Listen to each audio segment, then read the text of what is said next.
Webinar, Culture as Prevention, Culture in an Urban Environment. My name is BC Echohawk, and I'm a member of the Pawnee Nation of Oklahoma. On behalf of the Native Connections team and contracting officer representatives Maureen Madison and Jan Dunbar Cooper, thank you for joining us. Our guests today represent the Anchorage, Alaska, and Minneapolis, Minnesota Native communities. They'll be discussing how they add culture into their programming while being inclusive of the many Native nations represented. We'd like you to share your thoughts and comment also. To do that, you can use the raise hand function in Zoom so we can call on you to share, or feel free to enter questions or comments in the chat box anytime during our call. Good afternoon, everybody. My name is Regina Murillo. I sit on the SAMHSA Tribal Training Technical Assistance Center. I am a technical assistant. I'm also Gabrielino Tongva, and I reside here in Fresno, California with my family on the Yokuts land. Thank you. Thanks, Regina. Looking forward to working with you today. I'm Gary Newman, member of the Confederated Salish and Kootenai tribe from the Flathead Reservation in Montana, where I currently am working from. I work between Alaska and Montana, and I serve several Native American grantees and also provide trainings and technical assistance through the TTA Center. My Indian name is Red Cloud, and in Salish it's Kulishet Timsep. And I look forward to hearing our presenters today. Take it away, Valerie. Thank you, Gary. My name is Valerie Pingayak. I'm Chipik from the Kashunwit tribe from Chivak, Alaska, but I live in Fairbanks. I'm also a grantee technical assistant, but I also support the SAMHSA TTA Center. So we're so excited that you could be with us and join us this morning or this afternoon, depending on where you are. So the objectives of today's webinar is to feature grantees and how they integrate culture in an urban environment, share challenges of teaching and using cultural practices in an urban environment, share successes of working with people from multiple cultures, and also highlight cultural traditional similarities to encourage respect for differences.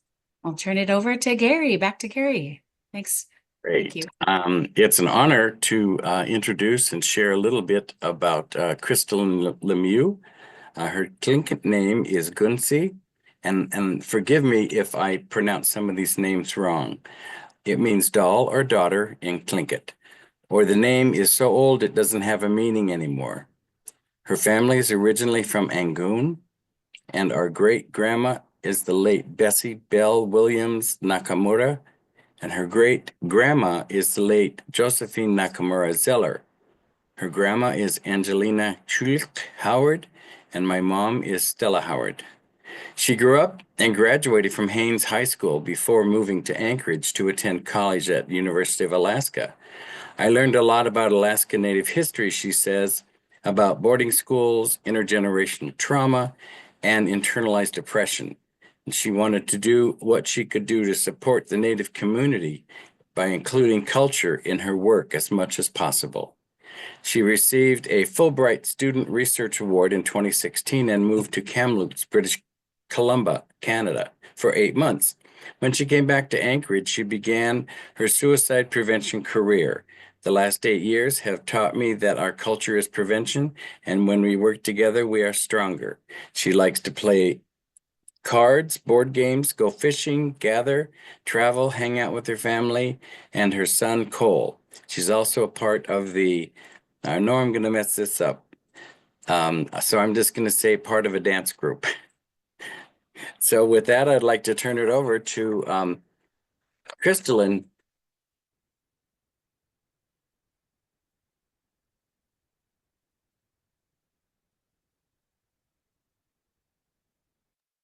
Thank you, Gary, for the introduction. I'll just quickly do my Tlingit introduction.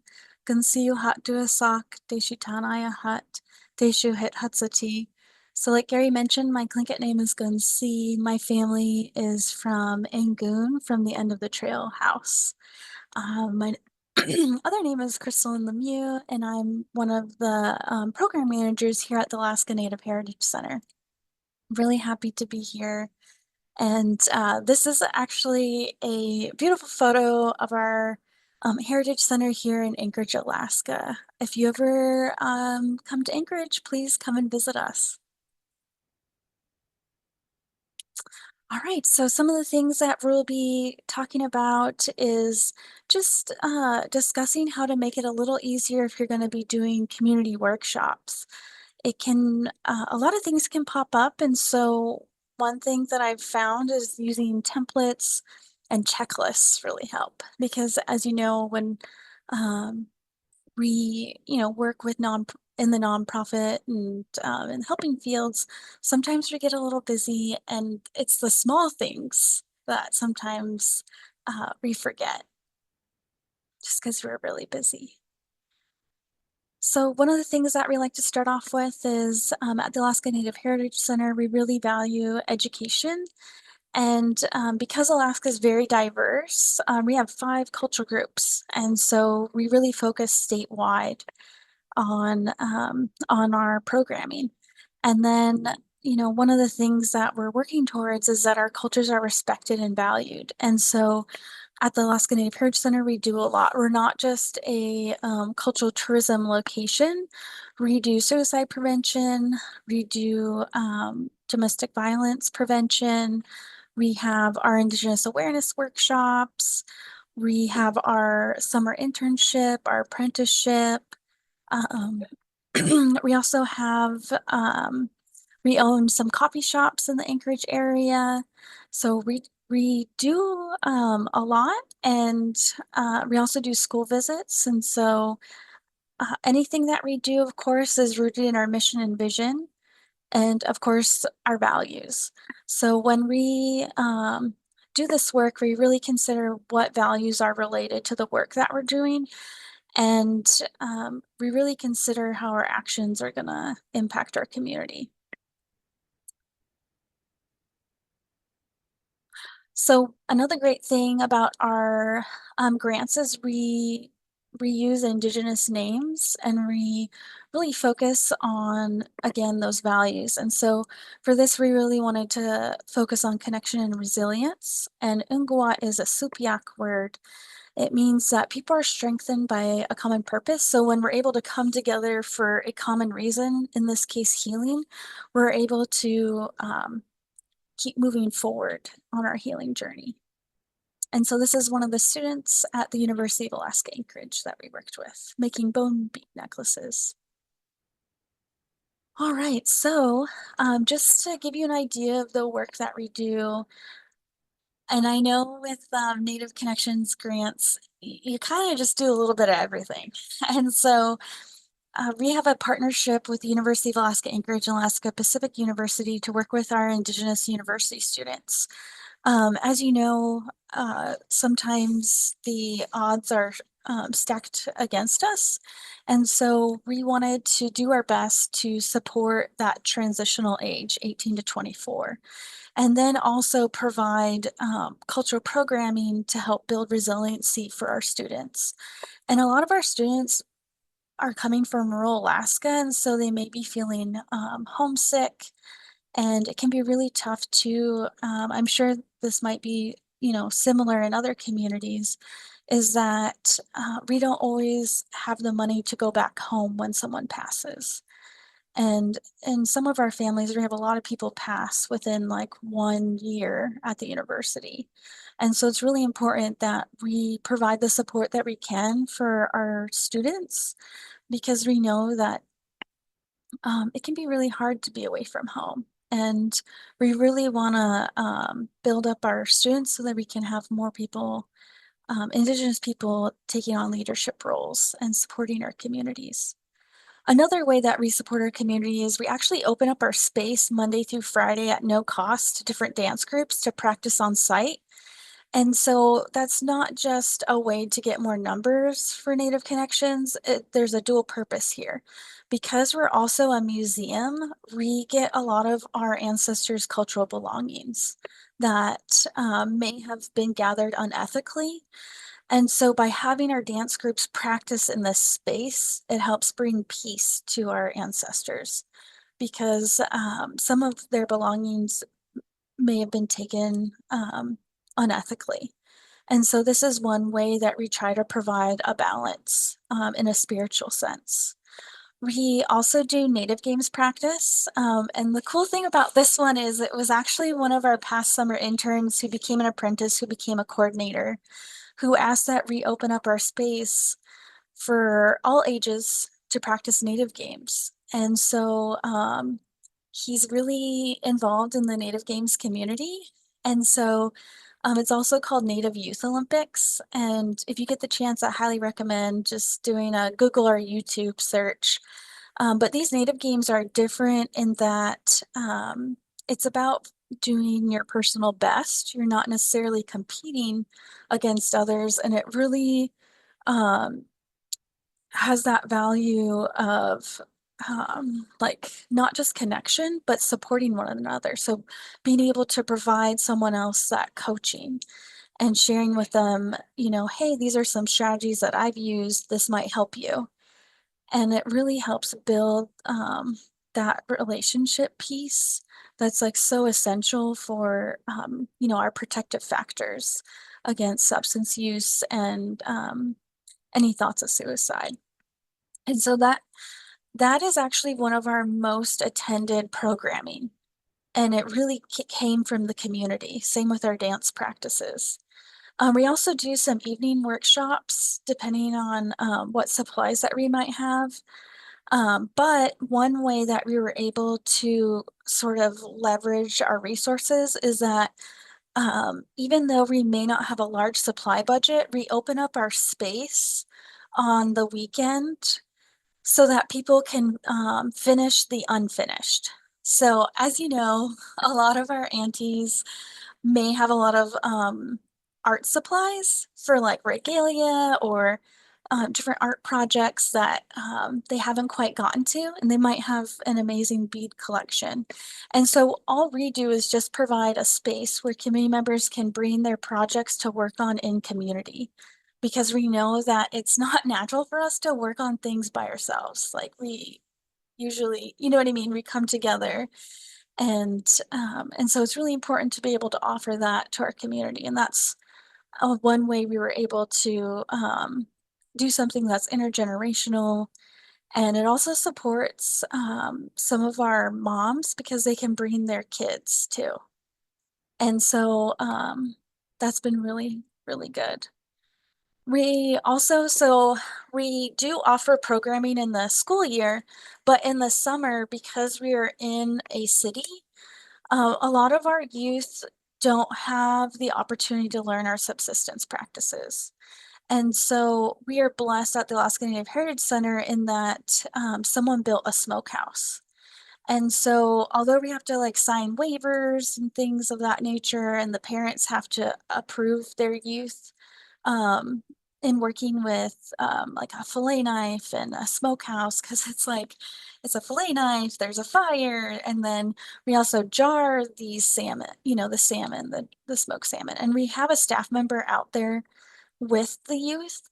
And so we let the youth know like, hey, this is an opportunity.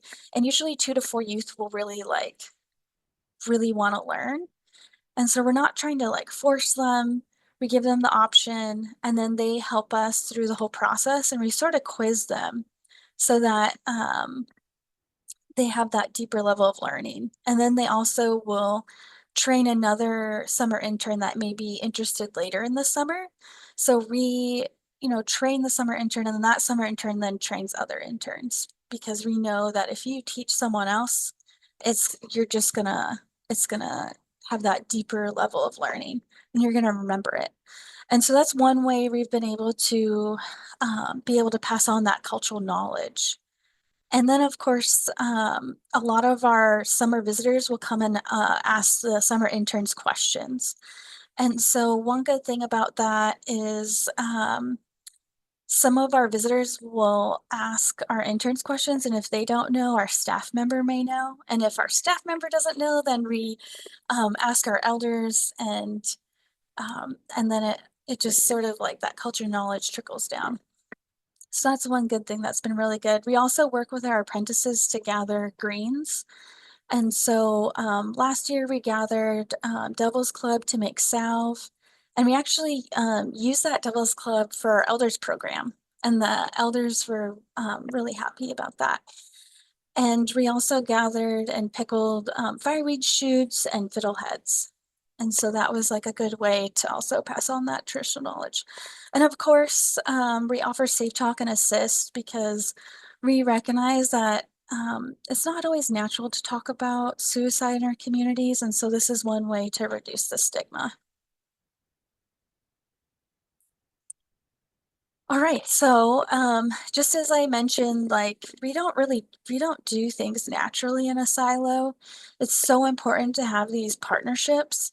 And one way I've been able to sort of make our funding stretch is being able to partner with different groups. And so a couple ways that I've been able to do this is I've worked with other Native Connection grantees in splitting the costs. And so that we don't do what they may call double dipping, is we actually split the number of participants in half. So Goldbelt Heritage Foundation would report that they served 5 participants, and then I would report that I served 5 participants in partnership with Goldbelt Heritage Foundation to make our funds stretch. So that's kind of one way I've been able to make things work, because sometimes what happens is our partner may not have the space or the staff, like the staff capacity, or maybe they don't have, an example is like a cedar hat mold, but we have them. And so it saves them money because they don't need to buy 10 cedar hat molds because we already have them. We also partner at the Anchorage Covenant House. Covenant House serves our youth that are experiencing homelessness and are unhoused. And so we'll be able to offer different like sewing projects quarterly. And then, of course, we've partnered with other groups to do ASSIST, Applied Suicide Intervention Skills Training, because you need 2 trainers. And in Alaska, we don't have that many.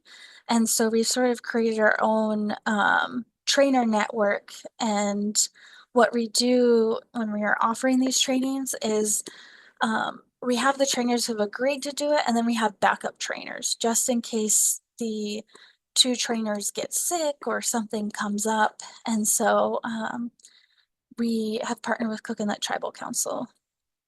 And then, of course, with the University of Alaska Anchorage, because this is a federal grant, we serve everyone. One way that we do our best to serve our Indigenous people is we go to spaces where Indigenous students may be at. And so this was Native Student Services. This was the University of Alaska Anchorage Fine Arts Program for the Native Art studio. And then the Chamai room is at student housing, and it's a room for Alaska Native, the Alaska Native Rural Outreach Program. So these, and then we've also started partnering with the Alaska Native Studies Department. And so it's been really good in us, meeting our community where they're at.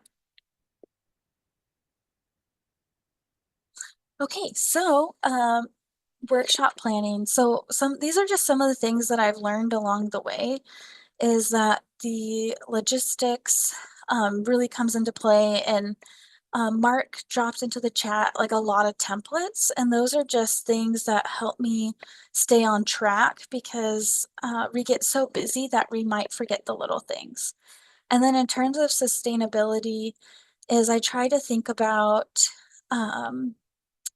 creating these templates of, okay, I've done a drum making workshop. So what did it take to put this on?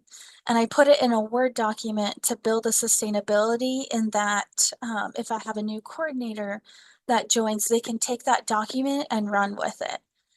And in that document, it also includes like any troubleshooting. And that way, if I am unavailable for any reason, it sort of answers those questions. And then, of course, I always include the costs, because one thing that's really good, if you can write into your grant specific workshops and then have like the links to the supplies or however much the cost was. Plus, it helps you too when you go to apply for other grants to have that already in sort of like a toolkit. Okay, so one of the things that I've learned is to prepare kits.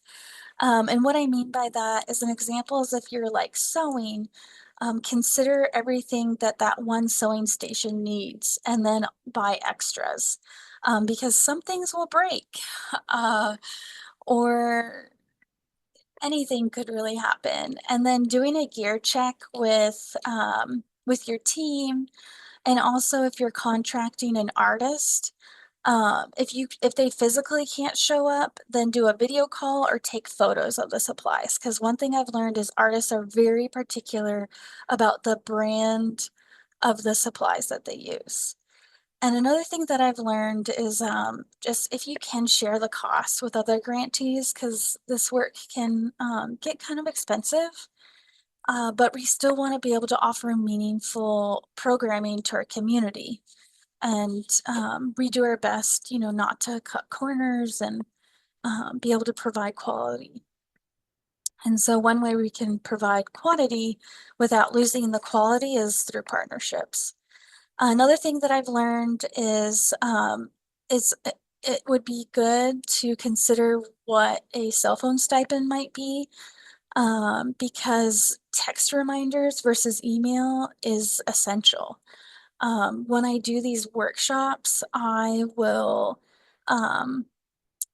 do the wheel of names to like pick people for workshops if they've if they've registered, because we oftentimes only have 10 to 15 spaces for participants. And so I will actually send text messages to confirm whether or not they're able to join. And then I send an email confirming that they're attending the workshop. And then I send an email to the people that were not able to get in the workshop. And I do share like the attendance policy. And unfortunately, we do track people who no show and who don't cancel so that we can give more opportunity to even more of our community members because we value our community members' times. The other thing that I've learned is it's also easier for people to just text you and let you know if they need to cancel rather than sending an email. Not everyone is checking their emails. And so if you can use text reminders, the other thing that's nice is if they get lost, then they have your contact information. Or if something comes up, they're able to just like message you in real time. Okay, so this is an example of a button blanket workshop that we did. You'll see that there's different stations and each station has its own supplies. And so it was really important that we set up before the workshop just to kind of save time and to honor the community and the artist's time because as you know, with workshops, we only have so much time with our community members. And so it's really important just to be prepared and have all the supplies that we think we may need, and also to take a photo.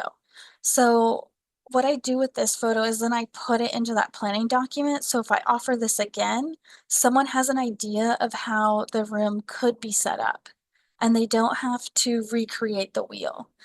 And so that's building that sustainability piece is how can I make this easier for the next person that's going to be coming up?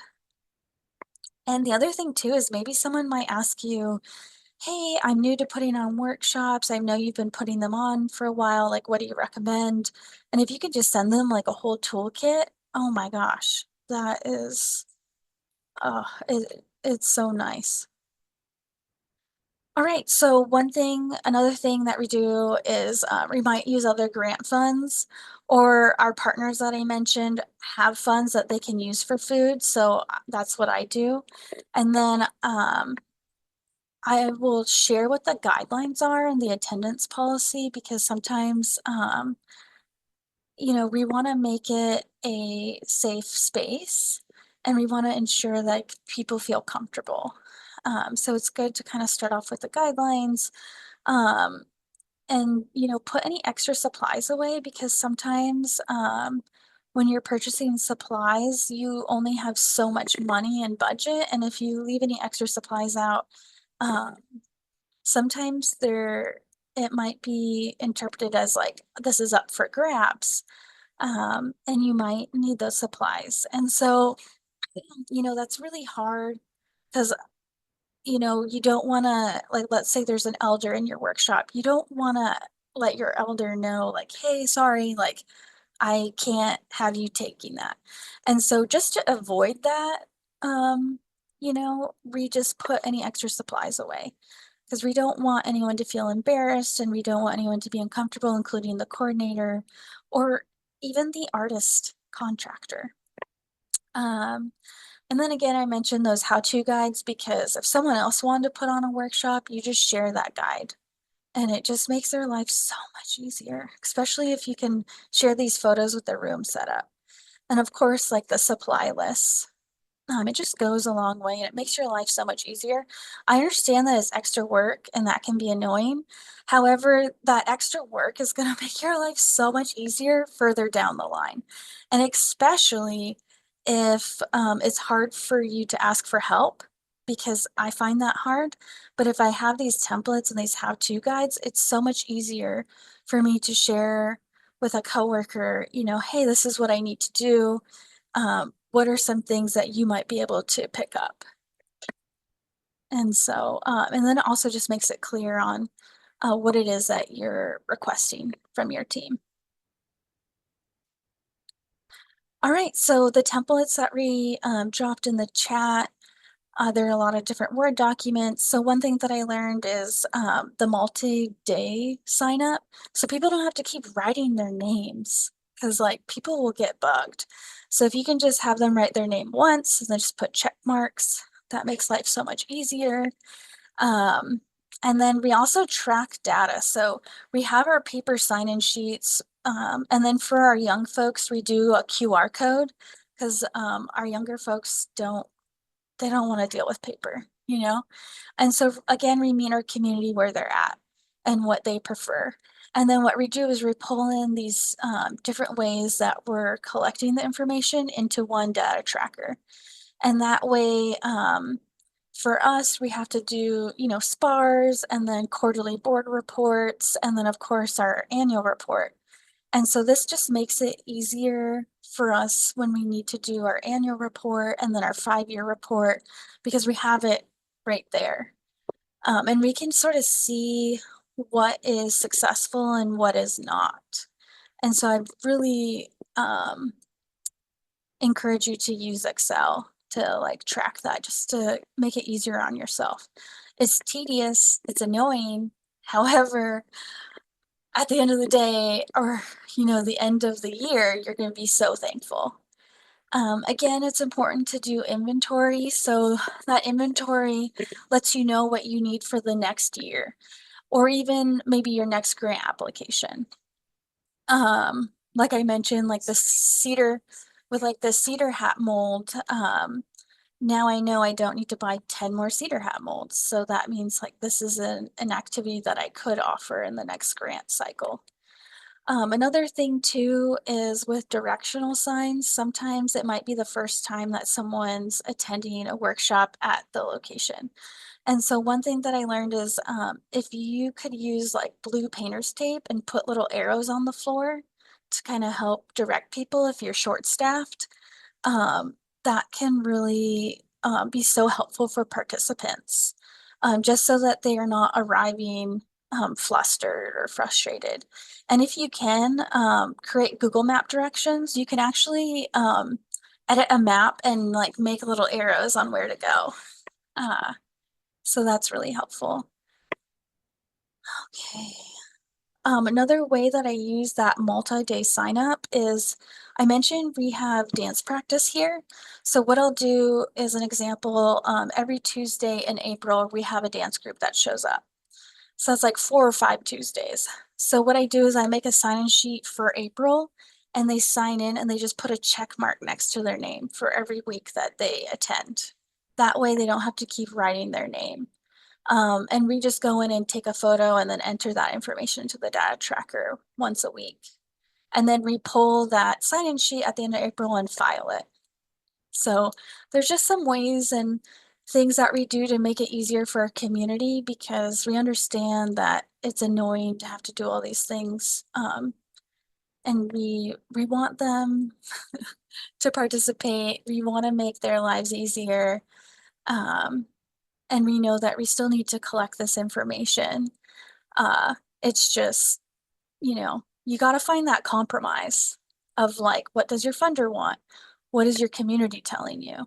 And like, how can I create a tool that meets, that prioritizes my community, yet still meets this mark that the funder wants.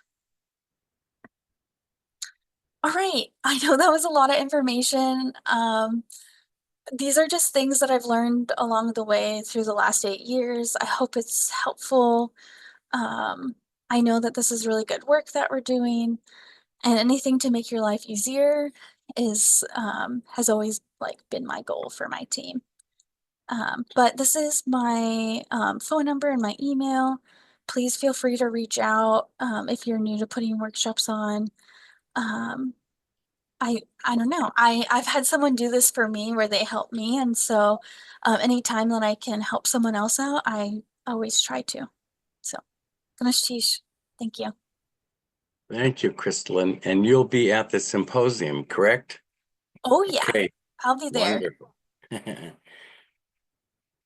Any Thank- questions or comments? You can unmute yourself or put them in the chat box.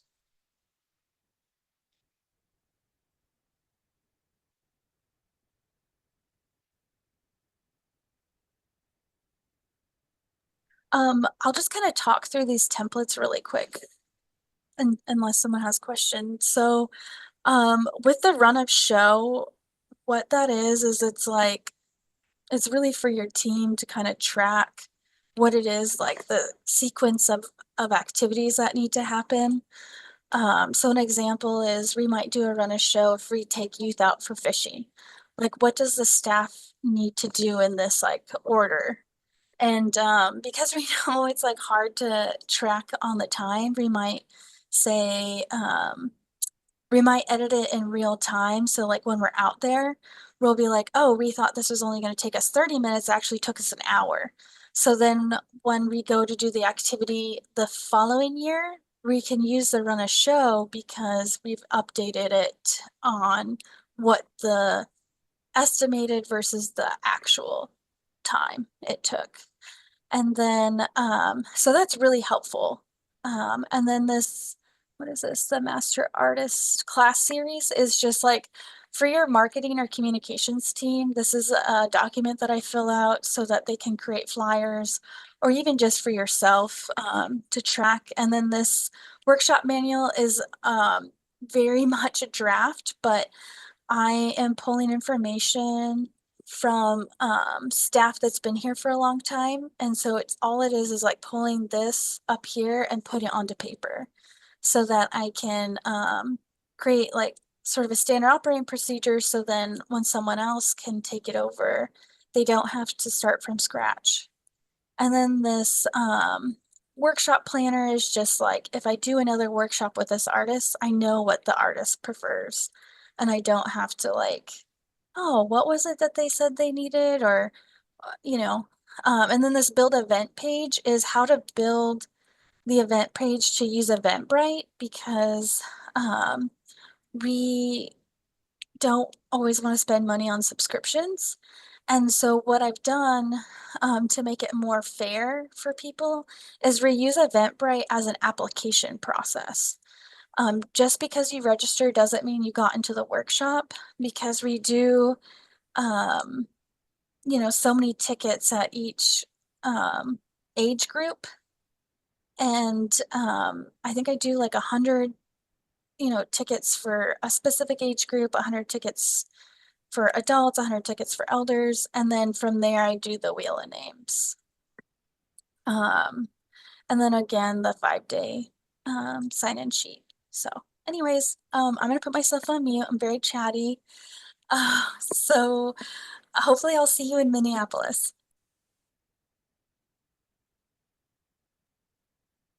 Thank you, Crystalline. That was awesome information, and I'm very chatty too. So I'm going to keep this short and sweet.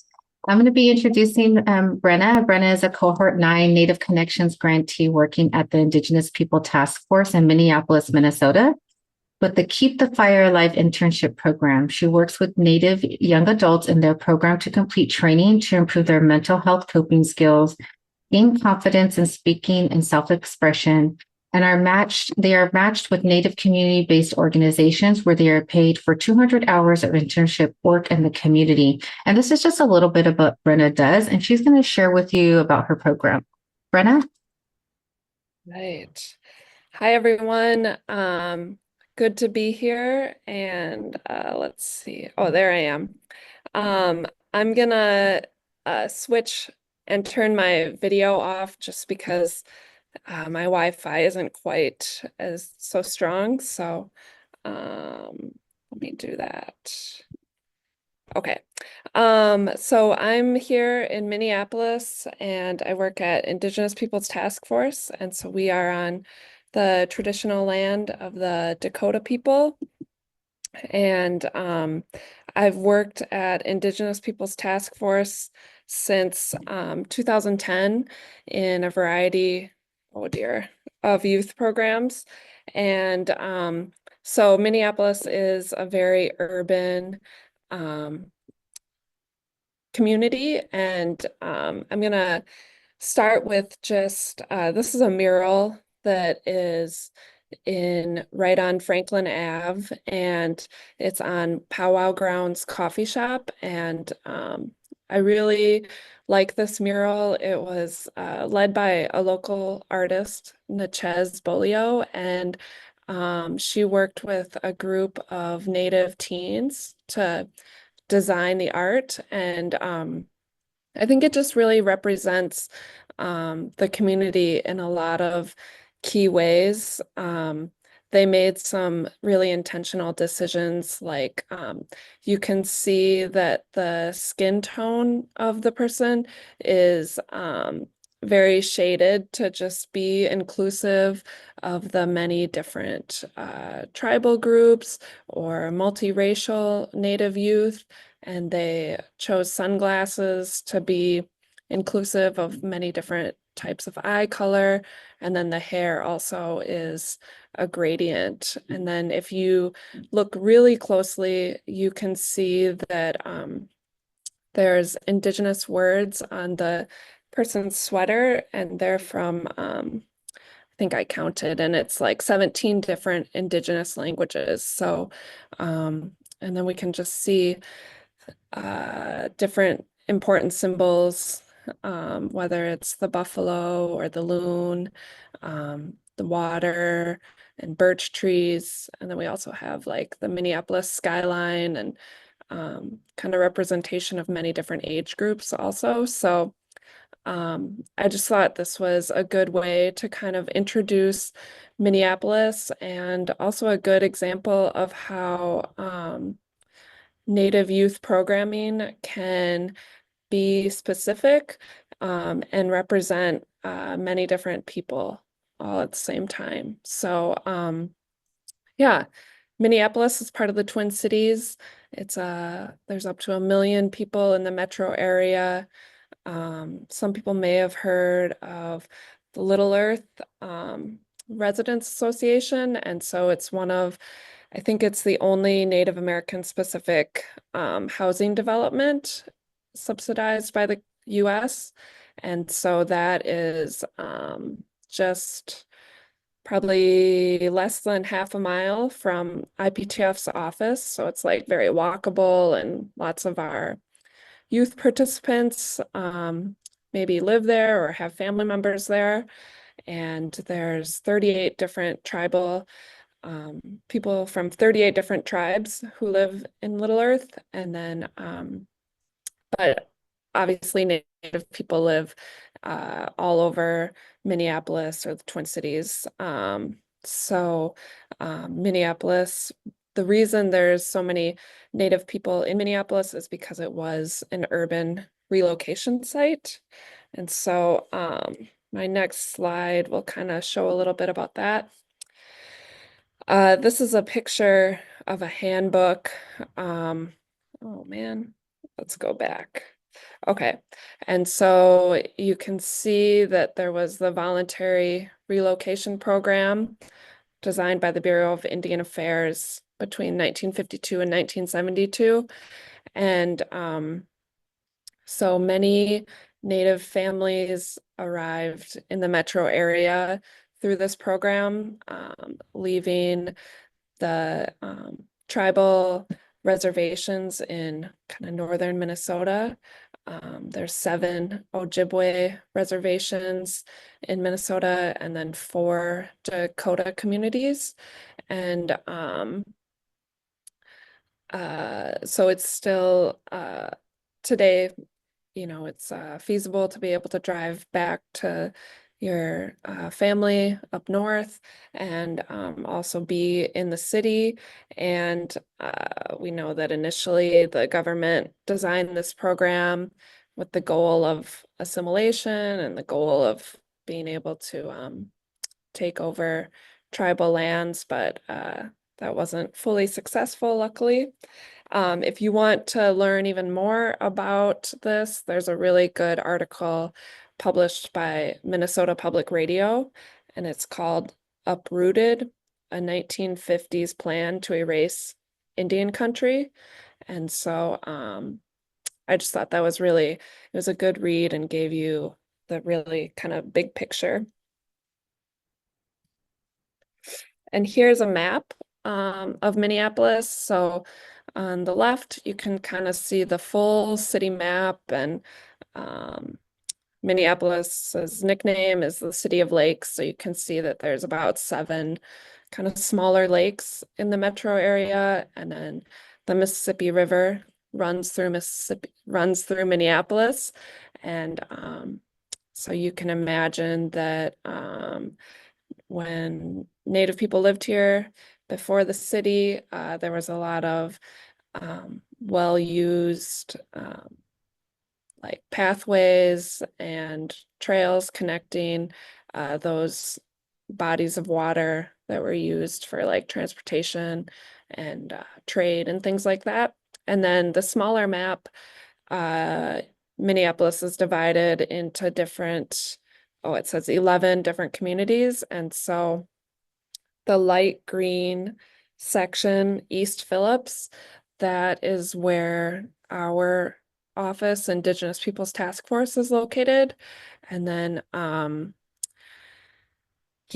then there's Ventura Village also. So in this kind of like chunk that's featured, there's a lot of different Native organizations in this area. So it is really I feel like that's a strength of the urban area, that there's multiple different Native organizations, whether it's Native American Community Clinic, there's many different tribal urban offices.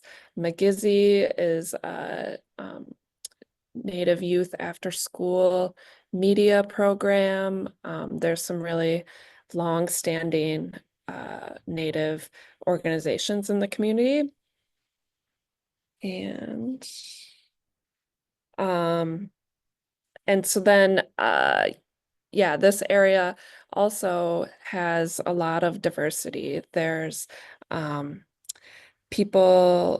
there's East African immigrant families, there's Latino families, African American families, many multiracial families. 60% of residents speak a language other than English. And so it is, you'll see, you know, whether it's like murals that celebrate those different cultures, or there'll be holidays. There's an Ecuadorian parade every year. And so you'll see the like yellow, blue, red flags and people celebrating that. And then Eid is a really important Muslim holiday. And so you'll see people praying in different parks. And so I think that's definitely a strength of the community, that it's really rich, and there's cultural resources for many different groups. And it also, because there's so many different people in a small area, we know that there's also many different multiracial families. So the youth in our programs might, whether it's even intertribal, like one side of their family is Lakota, one side is Ojibwe, or someone might have one side of their family is Mexican, one side of their family is Ojibwe or Native American. And so, yeah, it's just a very diverse neighborhood where we work. And so, this is a photo, oh boy, a photo of some of the youth in our program from, I think, just last summer. And so one of the projects that they did was a fashion show. And so the youth got to design what they wanted their ribbon skirt or ribbon shirt to look like. And then there was some elders who partnered and other artists to help sew their designs. And so I thought it was just really cool to see how the youth, we really encourage them to think about their whole selves. So, incorporate whether it was Mexican side of their family and the Native side of their family, or African American side of their family. And so with clothing and patterns and colors, you can really be really creative and have create something brand new that is representative of who you are. And so this slide, I'm also sort of sharing a little bit about the IPTF programs, and some of the programs I've worked in are with youth job readiness, whether it's an internship program, or here in Minneapolis, there's a Step Up program for high school students.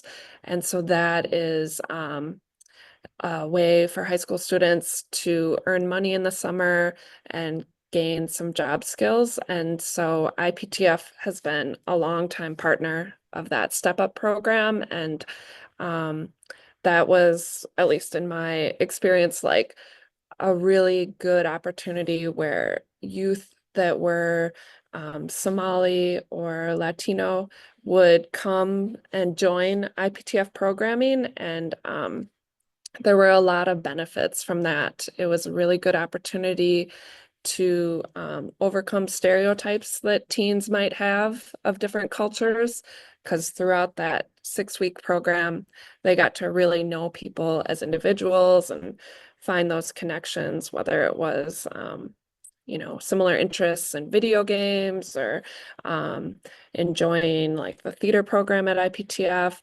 And we also got to hear about some of their cultural knowledge, and through IPTF's tobacco circle, or different cultural guest speakers or cultural activities, students from different cultures, we were really intentional about opening it up and having them share what were some teachings in their family. And so often there were many similarities, whether it was tribal communities in Somalia, or clan systems, or indigenous relatives from Mexico have similar values and ceremonies.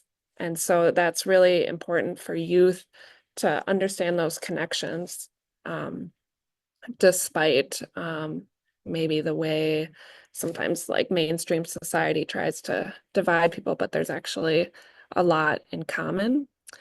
And then just at IPTF, a major goal of our programming is to strengthen each student's cultural identity, whether it's whether their family is from many cultures or one culture. And when we talk with students, unfortunately, I guess I was talking with someone last week, and she talked about how middle school was really hard because she went to a school that was primarily Latino, but she felt like she didn't really fit in with them because she was Latino and Native, but then she felt like she didn't really fit in with the Native students because her family was a little bit more involved on her Latino side. So it's really important in our programming for people to be able to develop a confidence about both sides, all parts of their family, and feel confident about who they are. And then a teaching that is our elder in residence, Linda Eagle Speaker, talks about how she always opens up that we are all human, no matter what our no matter what culture we're from. And so to be patient and have that love and respect and all of the 7 grandfather teachings, to carry that for all people that you meet. And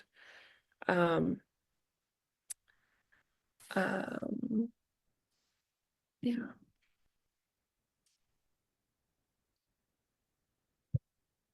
And then I talked a little bit about oh gosh, just I think it's important for Native youth and urban youth to learn about many different cultures, and you never know who what teaching or what story or what guest speaker might really bring an impactful message for someone at that time. And ultimately, we want youth to have that confidence and that emotional well-being and be able to navigate the many different like challenges that we face throughout life.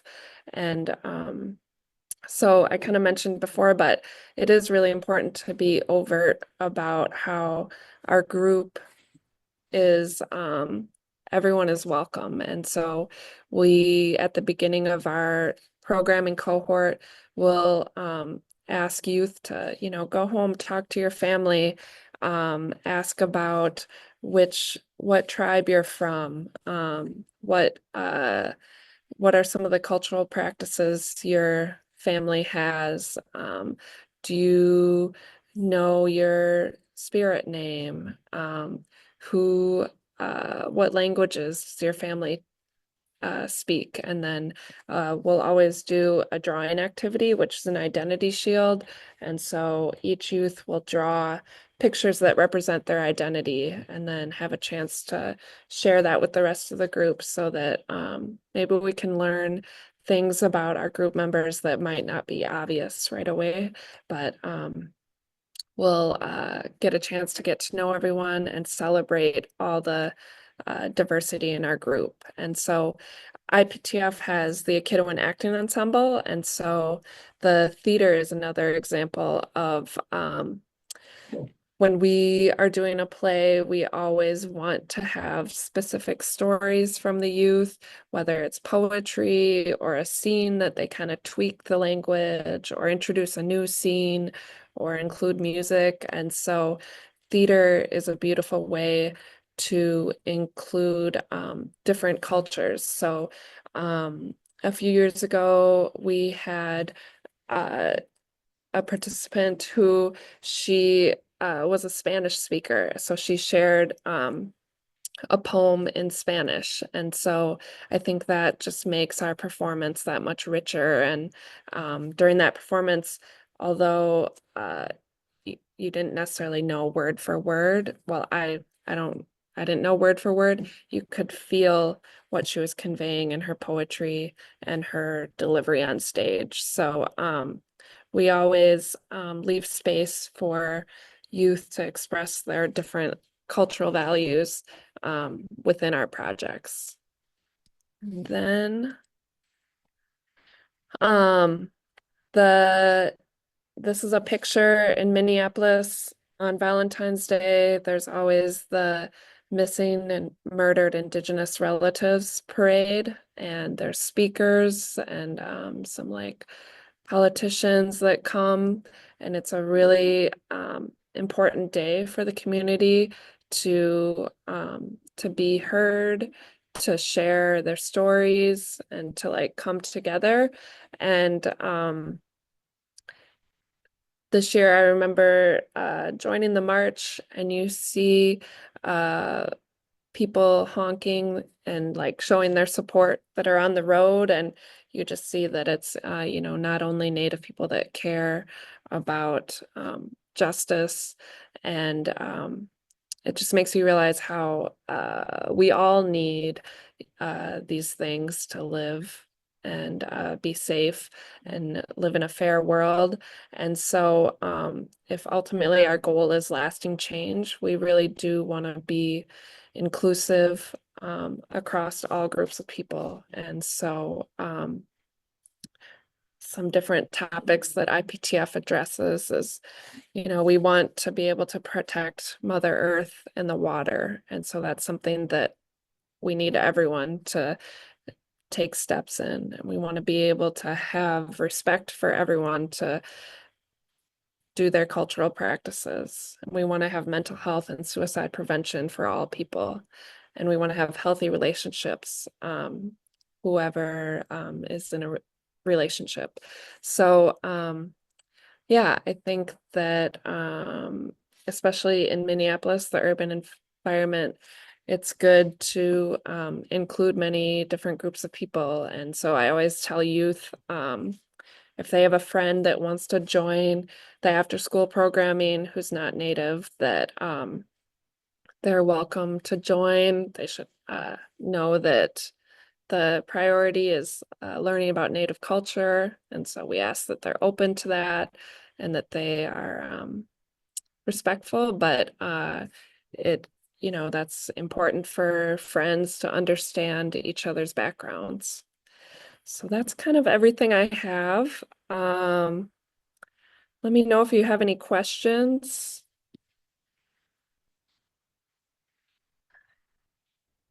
Okay. Thank you, Crystalline. Thank you for the information and all your good work that you're doing at the Indigenous Peoples Task Force. If there aren't any questions, I'm going to pass it over to Val. Thank you, Brenna. Yeah. Sorry, Brenna. Sorry. That's okay. Crystalline's right above me on the layout on the screen. No problem. So once again, we're open the floor to any questions. Feel free to raise your hand or write it in the chat. Hi, this is Julie. I just wanted to mention that, you know, I appreciate Brenna coming on to share about the work that she's doing. And I was able to meet with some of the interns and to, you know, on a site visit on the GTA. So I just, you know, the story of this internship and the change, the improvements and the help that it provides those interns is tremendous. I think you had, what, 16 in the last cohort?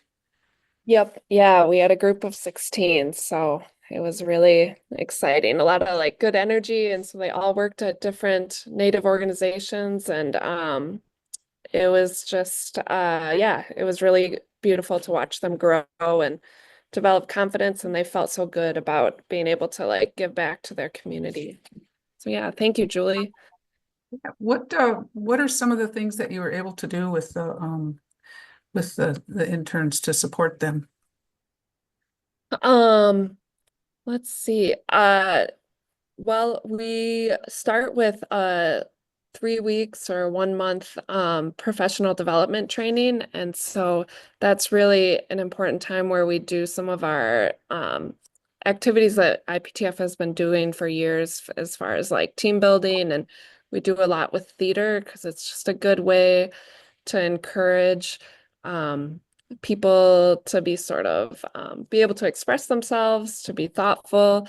There's working with it. You get a chance to work together as a team, and there's often a lot of like laughing and supporting each other. And so theater has always been like a key element of building that teamwork. And then we come together every week to share a meal and sort of support each other. Because throughout that, it's kind of a big step when you're entering your first job or kind of that role in a Native community organization. And so to just sort of offer encouragement and hear how other people are doing. And currently this group, during that once a week meeting, they're also doing some mind-body medicine sessions. And so we have an elder that we work with. And so she'll do kind of like share cultural teachings, but then the mind-body medicine is really thinking about your breath and how to sort of like calm down your body and pay attention to some of your feelings and learn more about that in a deeper way. Yeah.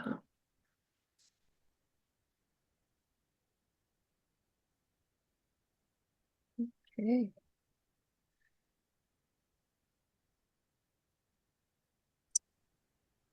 Thank you for your question also, Brenna.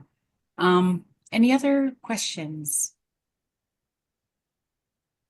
Hey, Val, this is BC. I actually did have a question for both our guests today. They both mentioned elders and using elders, and I was just curious how you reach out to, get these elders to participate with you, and are they folks who maybe are community champions in the area? Are they cultural masters in the craft that they're teaching? How do you find them? And I'll go ahead, Crystalline, if you could answer first. I know you mentioned that in your discussion. Yeah, so we actually have an elder employee that provides guidance to our apprentices and does our storytelling, our Guduk demonstrations, and that's through our cultural tourism. And then our board asked us to create an elders program. So because we haven't intentionally done elder programming, we usually focus on youth. That's where a lot of the grants are at. And then from our post survey from our apprentices and summer interns, they asked for more elder involvement. And then we actually had elders from one of the senior living facilities through our tribe. They asked us for cultural programming. And so we took those requests, and our intention is this summer, we're going to actually bring elders on site. I still have to work out the logistics piece because if they're under 18, I think I might have to do like a background check. So more to come on that. If anyone knows about that, let me know. And some other things that we do is we have a cultural advisory committee, and there's elders on there. And so we've invited them to participate and visit us. We also do contracting with culture bearers and elders for our apprentices, and they do different workshops with them. And then we also do master artist programming.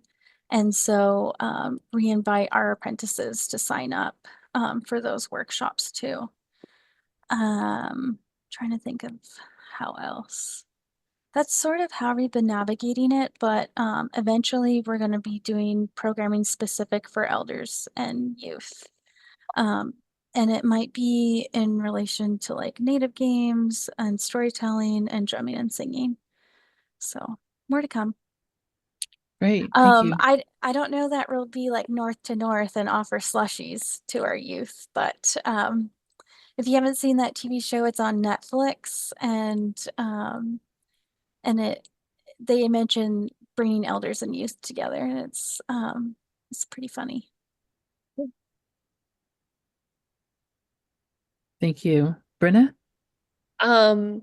Yeah, similarly, IPTF has an elder in residence position that's kind of newer, and so prior to that, it was sort of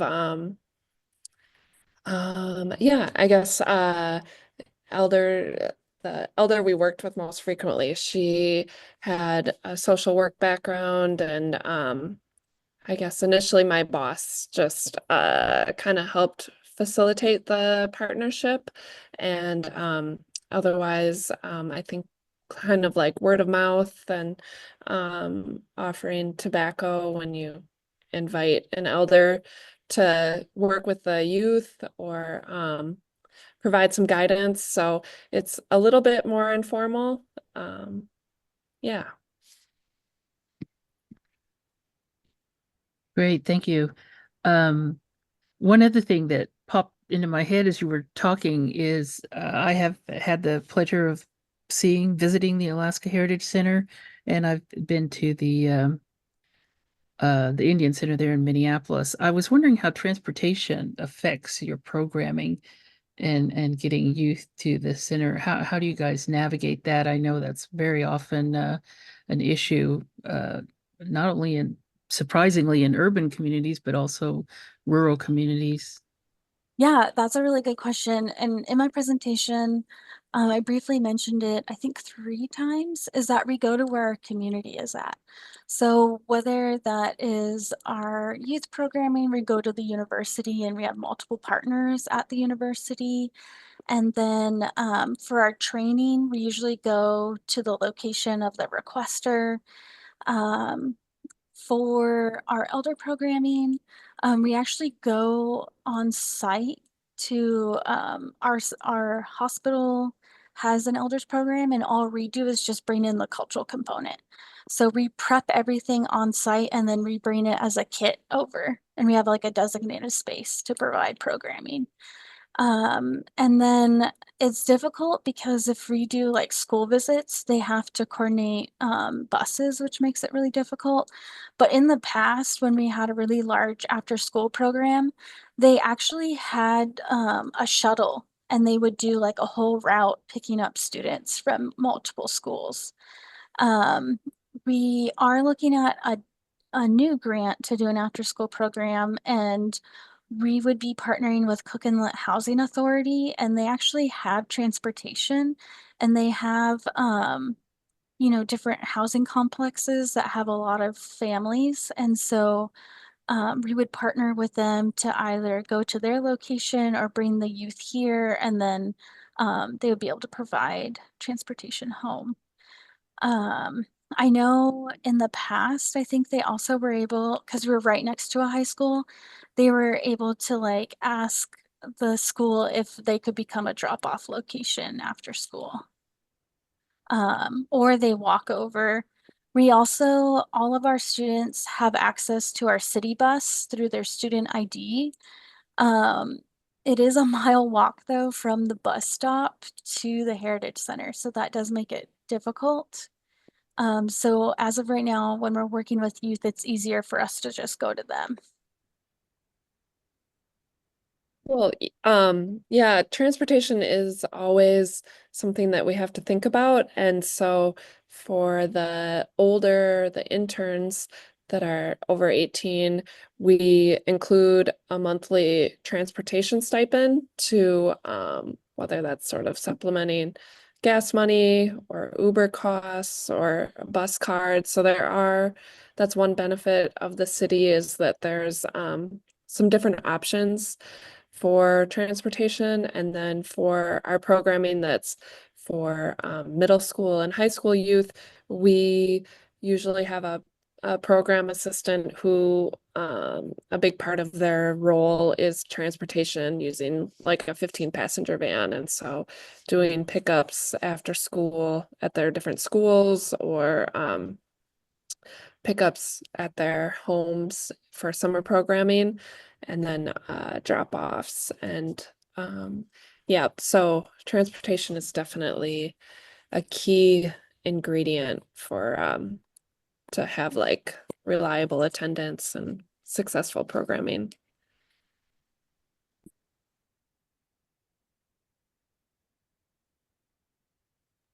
Great, thank you. I appreciate that.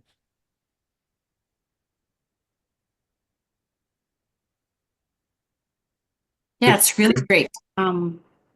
It's really great to see that urban youth have an opportunity to strengthen not only their cultural knowledge, but their identities for their own cultures. You know, we often hear from our elders that You're a stronger person if you know who you are and where you come from. And also, I'm thankful that we could learn about practical tools that can help us better support our communities. Turn this over to BC now to help wrap us up. Thank you. Appreciate it, Val. So on the screen, you see a QR code. This is for a survey, just a little quick evaluation of how you found this particular presentation. And in the chat box, excuse me, I'm also pasting a link to the same survey. So if you're not ready to use the QR code, there's the link there for you to use. And we'll be following up with some information that will wrap up this particular webinar, including the PowerPoint and the resources that Crystalline shared. So you can look forward to seeing that. And one more chance to take the survey will be included. And we hope you will help us out by taking that for us and letting us know how we did here. So coming up, we have just a few more webinars left for this particular option year. The next one is next week, partnering with local law enforcement, Native youth resilience, and then finally effective youth engagement strategies. And we hope we'll be seeing all of you at the Native Connections Symposium in Minnesota, Minneapolis, or Bloomington, actually, a suburb there, April 29th through May 1st. And with that, we just want to thank you all for joining us today and thank our guests, Crystalline and Brenna, for joining us. And we look forward to seeing you at the next webinar. Thank you very much.